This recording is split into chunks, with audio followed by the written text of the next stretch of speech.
Hey everyone, Craftsman Exterior Remodeling.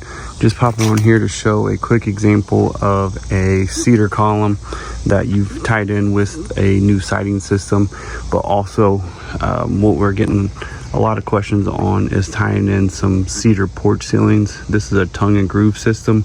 As you can see, it looks really sharp with the new siding, James Hardie siding, and ties in well with this 8x8 cedar post.